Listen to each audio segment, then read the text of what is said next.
Assalamualaikum warahmatullahi wabarakatuh, Sobat Misteri Sunyi Mencekam. Mudah-mudahan Anda masih terus setia bersama kami, channel yang setiap hari selalu menyuguhkan cerita-cerita misteri yang menarik untuk Anda simak. Dan kesempatan kali ini, kami akan berbagi sebuah kisah nyata misteri yang berjudul Semasa hidup punya hutang, saat meninggal, arwahnya gentayangan. Hidup adalah konsekuensi dari apa yang kita perbuat. Bagaimana jalan masa depan akan ditentukan dari sana. Itu yang acap kali diajarkan oleh orang tuaku sebelum mereka berangkat ke Malaysia untuk jadi tenaga kerja, dan aku tinggal hidup bersama kakek. Orang tuaku bukannya tidak berat melakukan itu, meskipun tidak mau, tapi harus dilakukan untuk memenuhi kebutuhan hidupku dan biaya sekolah yang tiap tahun naik. Aku lahir di luar rencana saat kedua orang tuaku masih terlalu muda, dan yang mereka tahu hanyalah bercinta tanpa ada beban. Dari pengalaman itulah nasihat tentang konsekuensi muncul. Jika tidak hati-hati melangkah, maka hidupku tidak akan seperti apa yang direncanakan. Namun bukan berarti kelahiranku merupakan bencana untuk mereka. Aku tetap anugerah, namun membawa sebuah konsekuensi beban hidup yang harus ditanggung secara bertanggung jawab. Aku pikir masalah konsekuensi ini berlangsung dalam kehidupan, tapi ternyata aku salah. Konsekuensi hidup juga bisa terbawa sampai alam kubur. Kebanyakan orang di desaku percaya yang hanya hantu, setan, jin, dan sebangsanya. Jangan heran, desaku ini masih dikelilingi oleh hutan. Kami hidup berdampingan dengan alam bebas. Untuk itulah kami bersahabat dengan bumi yang kami pijaki dan segala macam penghuninya, baik yang terlihat maupun tidak terlihat, yang baik dan juga yang jahat. Tiap hari-hari tertentu desa kami memberikan semacam sedekah bumi dengan diiringi upacara adat yang sakral agar kami semua terhindar dari mara bahaya, dan tanah yang kami tanami selalu subur dan membawa berkah dunia. Maklum, desa kami ini termasuk miskin. Perekonomian desa hanya ditopang dari agrobisnis atau bercocok tanam. Jika tiba-tiba tanah desaku tidak lagi dapat ditanami, maka neraka bagi seluruh warga desa. Di desa yang sudah kuhuni semenjak kecil ini, aku tumbuh menjadi pemuda yang agak nakal. Tiap malam kerjaannya nongkrong dengan teman-teman sampai pagi. Untungnya kakekku bukanlah orang yang tukang larang. Dia memberikan kebebasan untukku. Asal kamu jelas nongkrong di mana dan sama siapa, dan gak main narkoba atau mabuk, silahkan pergunakan masa mudamu, kata kakekku padaku. Tentu saja aku tidak main narkoba. Lagian dari mana aku mendapatkan narkoba atau miras di lingkungan udik begini? Paling yang ada hanya tepung tapioka dan bandrek. Sama seperti desa miskin lainnya, hutang piutang sangat marak di sini. Lintah darat bermunculan untuk menghisap warga yang putus asa dan berhutang kepada mereka. Sesungguhnya tidak semuanya lintah darat. Ada juga saudagar dermawan yang memberikan pinjaman lunak, tapi jumlahnya bisa dihitung pakai jari. Salah satu warga yang paling hobi berhutang adalah Epen, sahabat kecil ayahku yang memutuskan untuk bertahan di desa, walau kondisi keuangan keluarganya sudah morat-marit. Ia memiliki 2 orang anak, yang paling besar seumuran denganku, dan yang terkecil umuran SMP. Istrinya Tutik bertubuh kurus. Penyakit TBC menggerogoti tubuhnya selama bertahun-tahun. Kalau dengar dia batuk, rasanya relung hatiku teriris. Batuknya begitu dalam hingga lebih mirip lolongan serigala ketimbang suara manusia. Kalau dipikir-pikir kasihan Epen, semakin hari semakin susah saja. Suatu sore aku dan kakekku duduk di teras dan membicarakan Epen. Kakekku nampak iba, tapi ia tetap berusaha memandangnya dengan adil. Sebagai kepala keluarga, mestinya Epen keluar dari desa dan mencari pekerjaan yang layak, kata kakek sembari memandangi matahari sore, ditemani segelas kopi yang ia buat sendiri. Kerja kayak bapak, kataku pada kakek. Iya, kakek menjawab. Di desa ini dia nggak punya tanah yang bisa digarap. Seluruh tanah warisan ibunya sudah habis terjual untuk berobat istrinya yang tak kunjung sembuh. Pilihan terakhir adalah pergi dari desa ini. Jangan harap bisa hidup dari jadi buruh tani di tanah orang lain, lanjut kakek. Tidak mengherankan kakek berkata seperti itu. Kakek memang seorang pekerja keras, bahkan sejak masih muda. Berpuluh-puluh tahun ia keluar dari desa untuk menjadi tentara rakyat melawan Belanda yang semena-mena. Ketika merdeka, kakek naik pangkat dan mendapat posisi di kantor TNI, sampai ia akhirnya pensiun. Bahkan saat ini, ia masih mandiri dihidupi oleh dana pensiunnya. Sepak terjang kakek di medan perang tidak bisa dianggap sepele. Ia sampai kehilangan 2 jari tangan sebelah kiri lantaran tertembak tentara Belanda. Tidak sedikit juga teman-teman seperjuangannya meninggal dunia. Aku sering mendengarkan orang-orang bilang jika kakek punya semacam penjaga gaib yang selalu melindunginya dari serangan tentara Belanda. Kakek memang memiliki ilmu kebatinan, aku tidak meragukan itu. Konsekuensinya nggak mau keluar desa buat kerja, jadinya banyak utang dia. Kata kakek sebelum mengangkat gelas kopi lalu menyesap isinya. Selain terkenal susah, Epen juga terkenal banyak utang. Mujurnya, orang yang ia datangi adalah para dermawan yang tidak menarik riba dari uang yang mereka pinjamkan. Kalau di total, mungkin hampir 10 orang yang sudah Epen utangi. Hidup memang keras. Aku melihat kehidupan Epen sebagai sebuah cambuk untuk sekolah dengan benar dan bekerja layak agar terhindar dari kemiskinan.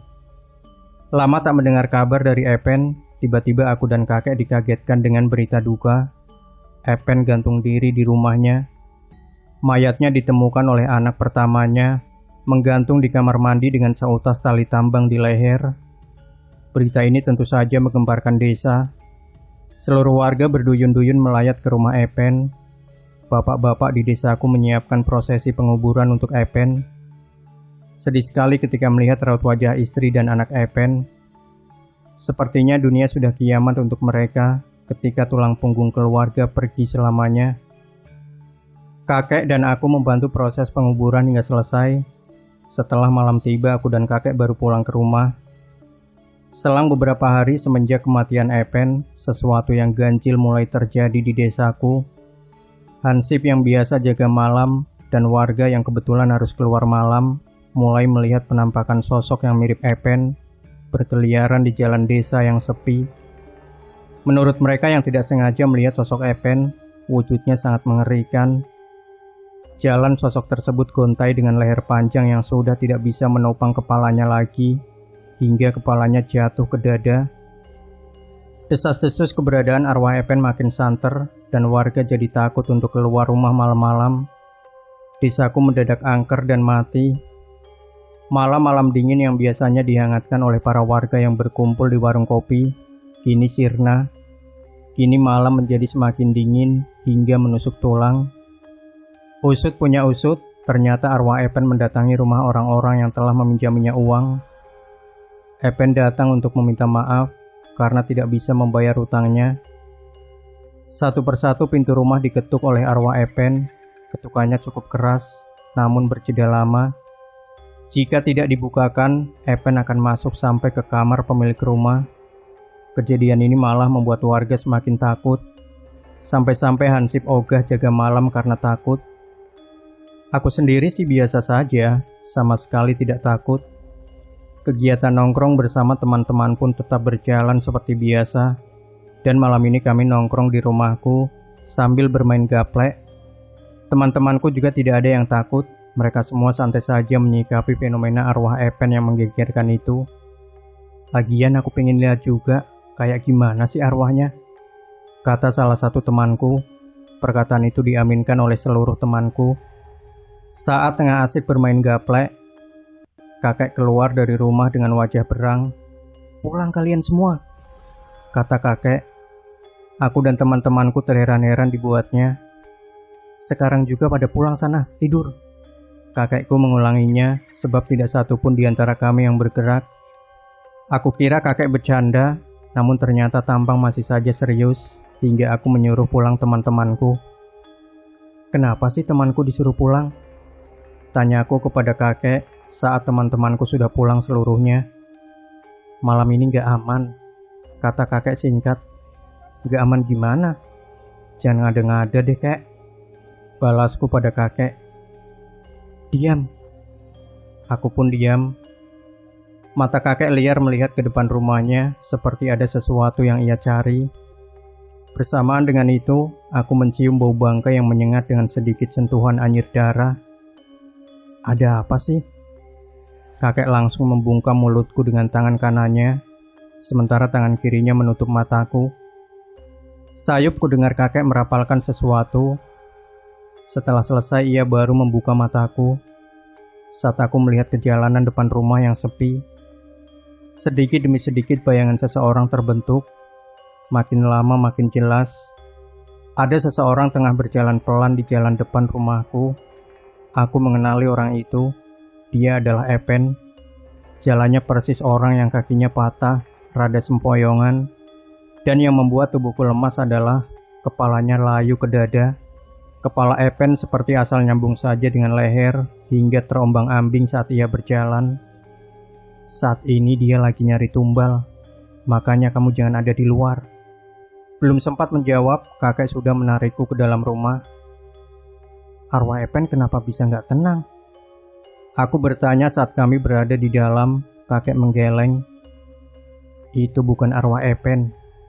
Itu jin yang menyerupai wujudnya. Apapun jenis jin itu, dia berilmu tinggi dan dapat membahayakan. Bisa-bisa kamu jadi tumbal. Aku merinding mendengar kakek berkata begitu.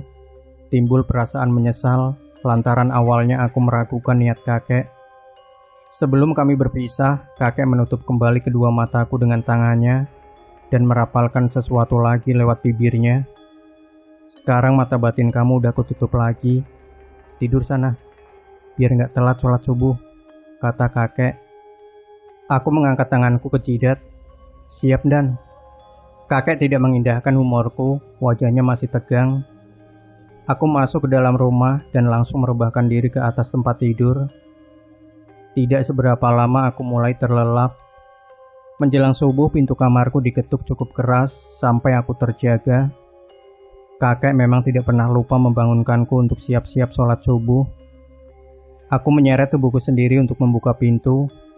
Jika tidak, maka kakek akan membukanya dengan kunci cadangan dan mengguyurku dengan air dingin. Ketukan semakin kencang dan sering. Bentar, ini mau dibuka. Aku meraih gagang pintu dan membuka kuncinya. Begitu pintu terbuka, bukannya sosok kakek yang kutemui, tapi malah sosok Epen yang berdiri di ambang pintu dengan kepala terjatuh tepat di bagian tengah dadanya. Mata Epen mengerling ke arahku dan aku juga bisa lihat bibirnya menyeringai. Bagaimana ini bisa terjadi? Padahal mata batinku sudah ditutup kakek tadi. Aku tidak bisa berbuat apa-apa selain diam dan memandangi Epen. Tubuhku terasa kaku dan dingin, seakan-akan aku sudah mati seperti Epen. Jika aku tidak bernafas, mungkin aku akan mengira bahwa aku sudah mati. Epen maju selangkah hingga jarak antara aku dan dia setipis bilik bambu. Aku mulai mendengar suara geraman halus seperti nafas yang tertahan di tenggorokan. Suara geraman itu terdengar panjang dan seram. Bau bangkai dan anyir darah pun merasuk ke dalam hidungku, sampai-sampai membuat lidahku pahit. Sepersekian detik, aku baru menyadari bahwa Epen pernah meminjam uang kepadaku, dan ia bermaksud untuk meminta maaf kepadaku dengan caranya, karena tidak bisa mengembalikannya. Aku memaafkanmu, Kang Epen. Gak usah dikembalikan uangnya, tapi jangan bawa aku ke alam kubur, bisikku lirih. Epen tertawa kecil, lalu semuanya jadi gelap. Dan semenjak kejadian itu, arwah Epen tidak pernah lagi mendatangiku. Dan itulah pengalaman seram yang terjadi dalam hidupku. Demikian Sobat Misteri Sunyi Mencekam. Jangan lupa tinggalkan komentar Anda, like, share video ini, subscribe channel Sunyi Mencekam, dan kembali nantikan cerita-cerita misteri terbaru dari kami. Wassalamualaikum warahmatullahi wabarakatuh.